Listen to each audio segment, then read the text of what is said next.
Radio presents One Night Stand with comedian Bill Burr.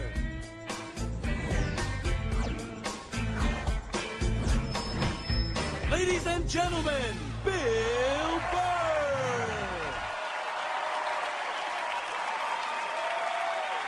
Thank you. Thank you. All right. Thanks a lot. Thank you so much.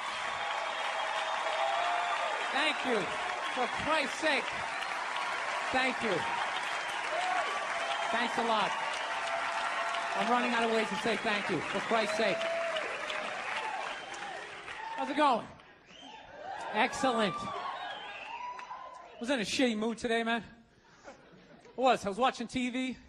You ever been in like such a bad mood that even when you're watching bad shit happening to people, you're like, you know what? Good. You know, I'm glad your life sucks. Makes me feel better about my own. No, you know what I was doing? I was watching this, you know those Fabulous Lives? I was watching the Fabulous Life of the Olsen twins, you know? And they're like 18 years old. They're like zillionaires. We got a great apartment. It's making me feel like a loser.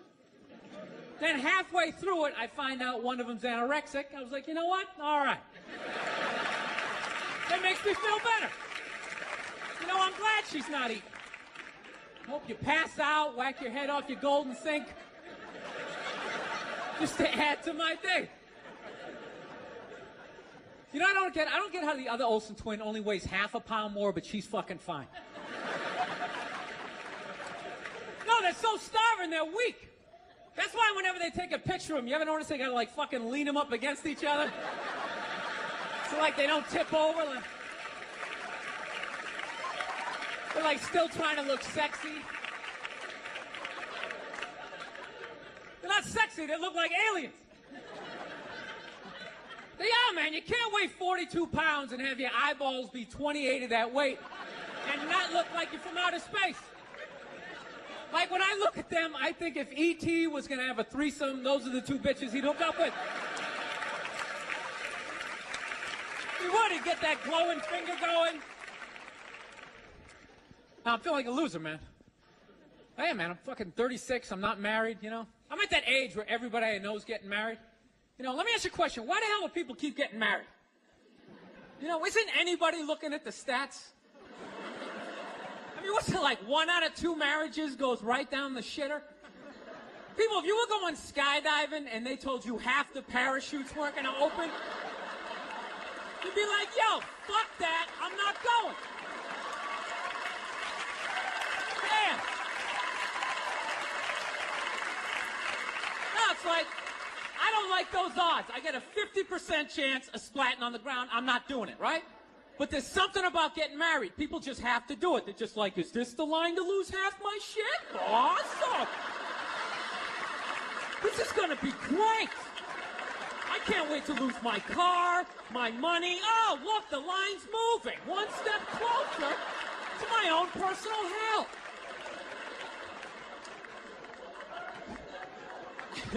No, I don't think I could ever get married, man. Married dudes freak me out. Anytime you ask a married guy, what's it like being married, they always tell you it's good, but they always have a look on their face like they have like an appendicitis. You ever notice that? You're like, dude, what's it like being married? Like, you know, it's good. It's good. It's, no, it's good. It's enjoyable, you know. It's a lot of work, but, you know, I think when you meet that special someone, there's a connection, and I can't feel my legs. Let me just lean over here. You know, a woman completes a man, and some other metaphor.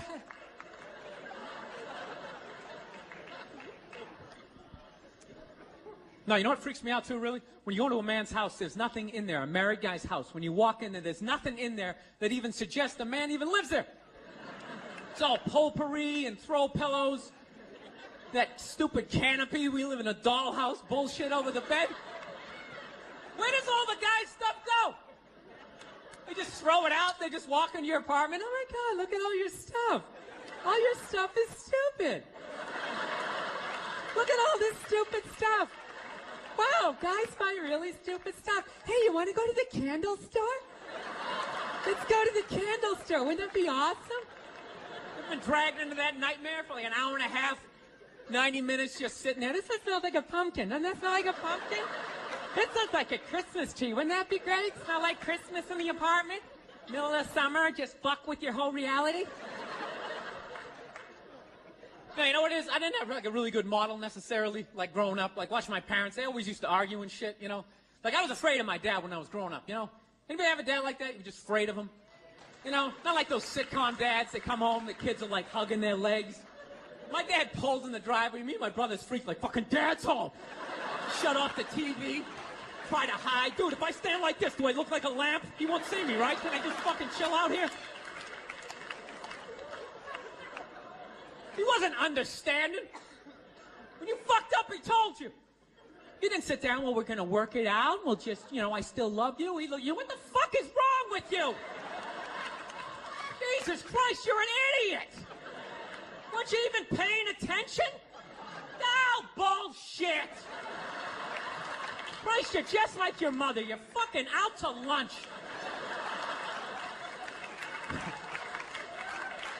That was my dad. No matter what he was bitching about, somehow he would make it about my mother. It would have nothing to do with her. Nothing to do with her. He could somehow find a connection and spin it back. He'd have said, oh, is it raining out? Oh, for Christ's sake, I don't need this shit. Christ, it's the same goddamn thing with your mother. That woman is a fucking cloud hanging over my life. Anytime you got an idea, Christ, she shits all over it. No, he was hilarious. He used to work all the time, so he didn't really have like any friends or anything. So he used to talk to me when I was 8 years old like I was a fucking bartender. Just dumping all this shit on me. Like playing in the sandbox, he'd be coming up. I tell you, I don't know what the fuck I ever got married for. I'll tell you, man, I'm gonna get the fuck out. I swear to God, one of these days, I'm gonna get in the car, I'm gonna fucking drive out of here. Your mother's a bitch, Billy. Do you realize that? The woman is a fucking bitch. Is that too real for you guys? You fucking know what I'm talking about.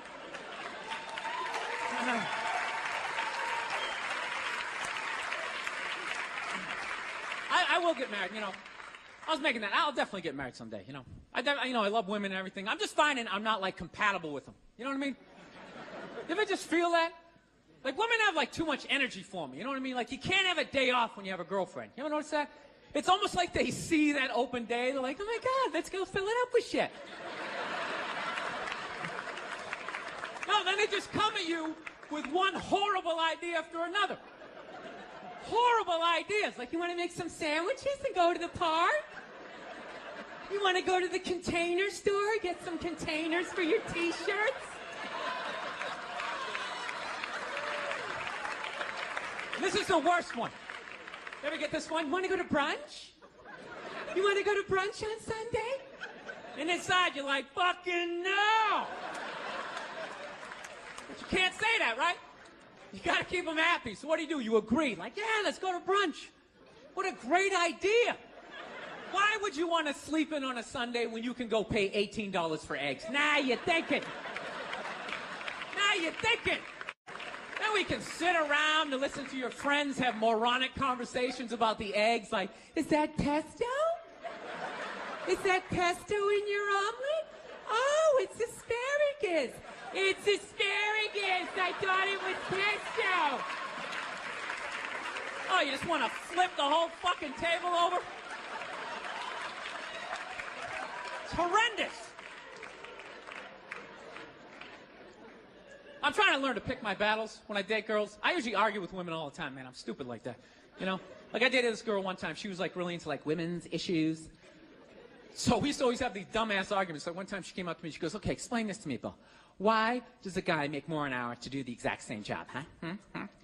I go, I'll tell you why. Because in the unlikely event that we're both on a Titanic and it starts to sink, for some fucked up reason, you get to leave with the kids and I have to stay. Yeah, that's why I get the $1 more an hour. Well, think about it. If there's a house fire, it's always women and children first. I got to stand there with, like, the back of my shirt on fire going, let's go, people, let's go, let's go. So that's how I look at it. No, it's a $1 an hour surcharge. That if something fucked up happens, either I can't leave or I gotta, like, get in the way of it to give you a head start, like, rabid dog, run, honey, 1 Mississippi, 2 Mississippi. You hear a bump in the night, I gotta go check it out, like, yes, he does have a knife.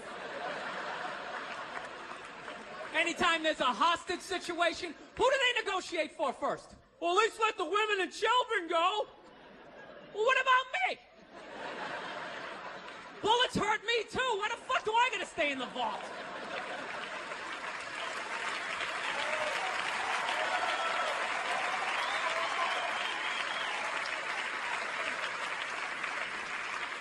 No, that's my point, man. Where are all the feminists in those situations? You know what I mean? You can't find them. There are no feminists in a house fire. That's a guarantee. You could take the most hardcore feminist, some chick right in your face, like, he's chauvinistic son of a bitch, little short, little haircut, the whole 9 yards, right? Second those flames break out, she's gonna twist those little hairs into pigtails. No, I'm just a girl. I want to go play jump rope. And leave you standing in a burning house like you're not flammable. You know, but I'm not a dick, though. I'm not saying I think a woman should make $1 less an hour to do the same job. All I'm saying is if you're going to make what I make when the boat sinks, you better be standing right there next to me, listen to that guy play the cello. Then you get the corner office. You get all the benefits or whatever. So anyways, I was watching George Bush today, man. That guy scares the shit out of me. No, not because, like, oh, you know, all that political stuff. He's just, like, too into Jesus for me. I get uncomfortable with that. When people get, like, overly religious, it kind of freaks me out, you know? You know what I mean? Like I don't mind. I don't mind when, like, black people get really into Jesus, though, you know? Because, like, somehow, like, the shit stays spiritual. You know, you get a couple of good songs out of it. You know what I mean? People look like they're having a good time. Somehow when, like, white dudes get too into Jesus, all of a sudden, like, shit catches on fire. People start dying, somebody says they're Jesus, and they try to fuck every chick in the compound. Then the FBI's got the place surrounded, that tank comes in shooting the flames out the front. I'm not saying white dudes are any more crazier than black dudes, it's just that nobody's watching us. That's the problem. That's too much freedom. It's kind of like living alone, you know, that same kind of fucked up freedom. You ever feel when you live alone, you, like, slowly go crazy? You know, because you got too much freedom, because everybody does crazy shit. But when you live alone and start doing something crazy, there's nobody there to be like, dude, what the fuck are you doing? What is wrong with you? What is that? Put it down.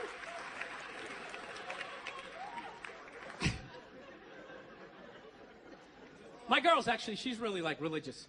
She goes to church every week, and I never go, and it freaks her out. She's like, why don't you go to church? You don't believe in God and heaven and hell and all that stuff? Why don't you go? And it's not because I don't believe in a higher power. I definitely do. My thing is when I go to church, I can't get past the fact that I'm just listening to some fucking guy. You ever think of that shit when you go in there? That's just some dude. And people are like, no, that's a special guy. No, it isn't. It isn't.